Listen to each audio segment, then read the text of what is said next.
Magandang umaga po sa lahat. Luzon, Visayas, Mindanao, kung saan kayong dako ng mundo po tayo nagbabalik dito sa ating munting channel. Samuel Soriano TV 29 para mag-discuss ulit ng another coins. At ito po ay ating hilig. Pangungulikta ho ng barya. Kaya ho tayo nandito nagsisele ng kanilang mga halaga. Magandang umaga po sa lahat ng aking mga subscriber. Kung saan kayong dako ng mundo po, ayan, maraming salamat po sa lahat ng aking mga subscriber. Thank you so much. Yun naman pong mga senior citizen dyan na nanonood dito sa aking munting channel. Ayan, keep safe po sa lahat kung saan kayong dako ng mundo po and God bless.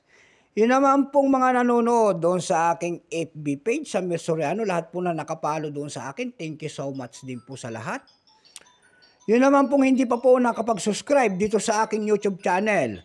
At gusto nyo ang ganitong mga topic po about coins, ayan, anyayahan ko sana kayo at malaking tulong na po ang inyong gagawin tulad ng pagpindot ng ating subscribe button, like and share para ma-update po kayo sa mga latest ko pang gagawin mga video po.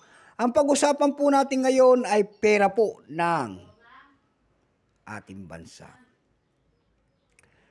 Ayan, ang pinagtatalunan nila, ayan, na semi-hard to find. NGC po, ayan, year 2017. Makikita nyo po ang isang imahe ng isang lalaki, ayan, nakaharap po sa akin. Siya po ang ating dakilang bayani na Jose Rizal, and then Republika ng Pilipinas, and then 1 peso. In the year, ayan, 2017 po ang kanyang year, ayan. Mahirap na pong hanapin na mga ganito, ayan. Kung sino po may mga ganyan dyan, ayan, mag-comment po at ating binibili. 50 pesos po pataas ang ating bili rito, ayan. Semi-hard to find po ito. Semi-hard to find. Napakahirap ng hanapin barya. Bago tayo magsimula sa ating talakyan, kilalanin mo muna natin siya. Issue po, Philippines po, Period Republic, 1946 up to date po. Type Standard Circulation Coins, years 2017 hanggang 2020. Value nito 1 peso. Nakapaloob po ito sa NGC series. Currency piso. 1967 up to date po. Composition po nito ay nickel-plated steel. May bigat po itong 6 grams. May haba po itong 23 mm. May kapal po naman itong 2.5 mm. Hugis po, syempre bilog. Orientation niya, middle alignment. Number M-138687. Reference number KM-300. Ang kanyang nasa likod po, ito po ay waling-waling orchids. Ayan po. And then, ang ating tatak ng BSP. Kung tawagin po nito, ang scientific name po niyan, nabubulol na. Ang scientific name po niyan ay Banda Centeriana. Ito po, talaga kung mayroong mga ganito po kayo, ayan, baka paglipas ng panahon ay sobrang mahal na po ito.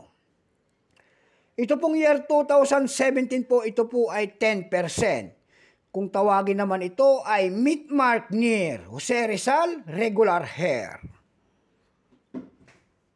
Wala pa pong mintage ito at ito po ay ating ginangabit pa, nakakandawalaan ng year 2017. Hindi natin alam kung saan napunta.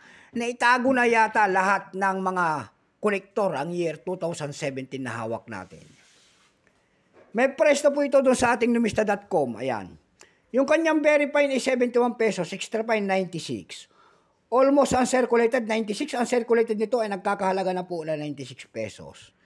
Dako tayo doon sa eb.com. Sa eb.com, nakikita ho tayo doon nagbebenta nito ng $8. Nasundan nito ng $7.11. Sa Carousel PH naman po, ayan, sa Carousel PH tayo dumako. Ang nakalagay doon ay semi-hard to find po ito. Ayan, ang seller po ay Suksi Kuya Goods. Yung year 2017 niya doon ay binibenta nyo ng 1,000 pesos. May nakita rin tayo doon na nagbebenta nito ng 300 pesos and then 250 pesos. Wala na po tayong may papakitang presyo nito at sagad na. So hanggang dito na lamang po Luzon, Visayas, Mindanao. Kung saan kayong dako na mundo po, keep safe po sa lahat and God bless.